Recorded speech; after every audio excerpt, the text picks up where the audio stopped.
Welcome to the Content Amplified podcast, brought to you by Masset. Our goal is to help you get more from your marketing content. Each episode is a 10 to 15 minute interview with industry experts that share amazing insights to help you squeeze as much juice from your content as you possibly can. Here's today's interview. Welcome back to another episode of Content Amplified. Today I'm joined by Kavi. Kavi, welcome to the show. Hey, so great to be here. Thanks for having me. You bet. Well, I'm really excited for the conversation, but always we like to dive in and get to know our guests. So a couple things. First and foremost, let us get to know your background and history and marketing and what you love about it. And then the second one is, what do you love about content? What do you love about this space in general? Sure. So these are big questions. So I'm currently the director of organic growth at Client Boost, which is a performance marketing agency. We offer all kinds of services, paid, social, email, creative, and SEO, which includes content marketing as well. So I've been in the content marketing and SEO space in agencies specifically for about the past couple of years. I got my start in agency and then moved into several in-house positions, focused more on the technical side, more on the content side, kind of depending on what the shop needed at the time.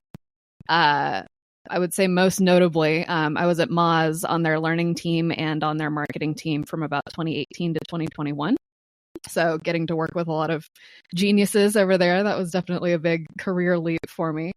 But yeah, I've been in digital marketing and SEO for about the past 10 years and seen a lot of things change, especially in the realm of content. So I think that's really what I love about content marketing the most. There are things that change and things that have always been the same. And I find it really interesting to keep up with the changes, see what new ideas are out there, hear people talk about the way that they craft their content strategies and all that stuff. And there's constantly new ideas to pull in, but at the core of it, it's always the same. It always follows, human psychology and giving the people what they want and just trying to be as helpful and informative as possible. So I like that consistency with the mix of newness sprinkled in. I love that. That's a great definition. I love that. So today we're going to talk about something that I'm really excited to learn about, and it's really how to use jobs to be done to really build content and fill up your marketing funnel. So Kavi, off the very beginning, what do you mean by jobs to be done? I know I've heard this term in programming and in other areas, but what are we talking about today when we say jobs to be done? Yeah. So in content marketing, a lot of people refer to this as pain point content, which is sort of another way of defining it. But I think of that term as not really fully encompassing everything that you can cover with jobs to be done content. So my definition of it is when you think about your customer and all of the jobs that they have to be done, whether that's specifically with your product, using your product, or just kind of surrounding your product in your industry. What stuff are they trying to accomplish? What pain points are they trying to resolve? What things do they love about a product like yours or your competitors that you can really amplify? Basically, just how can you use content to cover everything that your ideal customer wants to accomplish in a day? And even if your product doesn't directly answer that question, you can still craft a content strategy that sort of gets at those answers, in an ancillary way. So the customer is more likely to come to you and your website to read content about something related to your product that they need to accomplish, even if it's not directly answered by the product itself. That's not a very concise definition, but that's how I tend to think I love about that. And I love the focal point here that, again, it's not just the jobs to be done by the product. Yeah. It is the person. And I love that focus because you're right. Some of the best content we can create is how-to and educational material that has nothing to do with our product, but it's really understanding our audience and the other things that they care about in their lives. So I love that definition. Exactly. So when you're looking at coming up with this list of jobs to be done, things that your customer cares about, where are you going for inspiration? How are you creating and brainstorming and building this? There are a couple specific answers to this, but I would start by saying that in general, if you want to write really, really good jobs to be done content, and if you want to really coherently and fully brainstorm this idea, you need to be thinking outside the box. So I think the problem that a lot of SEOs and product managers and lots of people at the company fall into is that they think about like, well, the product does this, so that's what we're going to write about. The product can help you solve X, Y, and Z problems, so that's our content strategy. Very narrow, very focused in on like what is the product specifically. In order to really like flesh out this brainstorm map or whatever you're going to call it, you have to think outside of just what does the product do? What other kinds of questions are people asking as they move down that funnel? That's why this type of content is so good at fleshing out your funnel, because it's not just, I'm at the point of sale, I'm ready to convert now, give me a piece of content to help push me over the edge. It's, I'm just beginning to think about this. And, I want to answer this question first before I even start thinking about what kind of product might solve my problem. So you really need to be thinking about like, all right, what else is going on in these people's lives? What else are they thinking about? That sort of thing. In terms of specific places to go to get that information, I really don't think there's any better source than your customer-facing teams at your organization. So that could be customer success, that could be sales. If you don't have either one of those, that could be like chatbot logs, for example, or competitors' help guides and that kind of thing. If it's a close competitor that does a similar thing. But yeah, looking at that customer-facing information and customer-facing interactions, that's where you're going to learn the most about like, even just offhand stuff that people might say in sales calls, or I was thinking about this and I saw on Reddit, someone was tackling this question or whatever. That's the type of thing that you want to be focused on. So I think having regular check-ins with your customer teams is an absolutely vital part of getting this strategy right. I love that. And when you're working with these internal teams, are there ways of training them to help you understand this better? Is there coaching going on to say, hey, customer success, maybe try asking these questions, or are there good ways of like coaxing out that information even? What are some good questions to ask the customer success team? Good ways to approach it. Same with sales. Any advice there to actually kind of extract those insights to help you get to the jobs to be done?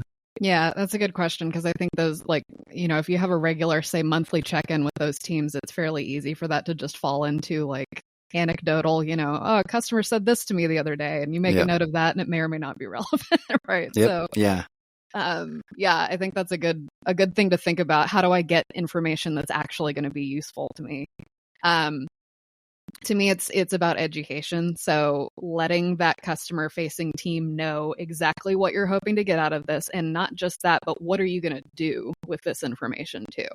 So, maybe that means showing a competitor's guide to whatever, using the product or guide to, some concept that surrounds your product or whatever, and saying, I want to write something like this. So I need to know how the customer thinks about XYZ, how they think about solving a problem that might be like on the way to buying what we sell. And if you show them like, I need to answer these questions, don't have to do that all in one conversation, but these are the types of questions I'm trying to answer over time. I think that helps guide the conversation and helps them understand like, all right, we're not just kind of sharing here and there, stuff that our customers have said. It's more like synthesizing that information into like usable, coherent insights that we can sort of shove into our content over time. I love that. So you've figured out, you've got the internal team, sales, customer success, you've extracted some really good insights, jobs to be done, you have these ideas. What do you do with it? Like how do you create and craft that content in such a way that you feel like you're answering those questions and providing value to your customers? I think this can take many forms. So we've got the obvious, FAQs. What types of questions are people asking once they are at that point of sale? And then when you think about like further up the funnel, that sort of middle and top of funnel content, it tends to be longer form. So this could be stuff you put on a competitor comparison page, for example. If you know from your customer facing teams or from poking around review sites or poking around Reddit or whatever that your customers are really concerned with this feature, that you either have or don't have that your competitors are tackling in whatever way. You can use that information to know what goes on your customer or your competitor comparison pages. If you know that they really don't care about this one thing, but they're super big on something else, that's what you should feature. So I think it can take that form. I think it especially helps in writing like guides to, some kind of thing. So this is a lot easier to talk about when you start getting into specific examples. The example I always like to use is I met a guy who's in Utah, actually, who runs a startup that's they're like a layaway program for really expensive software. So if you really need Salesforce, the enterprise version of Salesforce for your company, but you're having a hard time affording it because it's this really huge, expensive piece of software, you can sign up with him and he'll create a payment plan with Salesforce and with you so that you can sort of pay it off over time rather than having to pay for it all at once. I totally live down the street from this guy, by the way. Yeah, he's big in the community there. So I wouldn't be surprised if you know. But so I talked to him about this idea of jobs to be done content. And, that's sort of like the idea that you shouldn't just be writing about what your product or what your layaway plan does, but answering questions like, why is Salesforce so expensive? Or Salesforce alternatives, or, things like that. Those are the types of questions that people are going to be Googling if they're likely to become a customer of this company, right? Your content needs to be answering questions like, why is software in general so expensive? You can make it more specific if you want to, but and comparisons between different types of software, especially focused on price, and just other types of guides and that kind of thing that like your price conscious customers are really going to care about. Thinking about it that way and like, all right, I'm not just talking about what we do with our layaway program, but also how to like solve this problem in your own mind before you are at that point of conversion, can take any form that you want on your website as long as it's answering the question. I love that. So you have written the content, you have these jobs to be done, and it's really insightful. How do you kind of measure the success and maybe refine that approach a little bit to really understand, have I nailed it? Do we need to tweak it? Do you have any mechanisms or recommendations on that front? Yeah. So what's tough about this, and this is sort of the caveat to taking this approach to your content strategy, is that because you're going to be tackling so much stuff that's closer to the top and middle of your funnel, it's not necessarily going to translate to the bottom line. And that's why it can be kind of a hard sell for some executives and some marketing managers who really want to see like every piece of content that we publish brings in X number of dollars. This type of content is not necessarily going to be a direct tie to revenue. So instead, you need to be able to show those like leading indicators instead, traffic, and especially if you can track traffic that leads eventually to a conversion, so returning users, engagement with a particular piece that maybe you've posted recently, or engagement with a set of pieces that you've posted. If you can identify those leading indicators and show, all right, traffic is rising here, and then we can also see as a lagging indicator, our revenue or leads or whatever has also gone up. It's not as direct of a tie, but you can make the assumption that people are moving down that funnel if you can show that people are engaging with the type of content that you're producing. And especially if you do a smart job in this jobs to be done content of internally linking to your money pages and sort of moving people down the funnel with CTAs or internal links or whatever within the content itself. Yeah, I love that. Well, this has been really enlightening. I love this concept. I love how well you know your customer, how you're researching and building this content, how it aids in every single stage of the funnel. I think this is super powerful.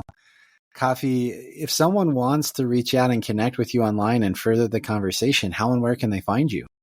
Well, I'm the only Kavi Cardos on LinkedIn for sure. So you can find me there. Or more directly, I'm more likely to pay attention if you reach out through my website, kavicardos.com. So that's KAVIKARDOS.com. Love it. And for anyone listening, we will have everything in the show notes, so you can just click on the links and make it really easy to reach out right there. Kavi, thank you so much for all of the insights and for your time today. I really, really do appreciate it. Yeah, thanks for having me, Ben. I appreciate it too. Thank you for listening to the Content Amplified podcast. please subscribe and leave us a review. And for additional ways to get more out of your content, visit our website at getmasset.com. That's getmasset.com. And tune in next time to the Content Amplified podcast.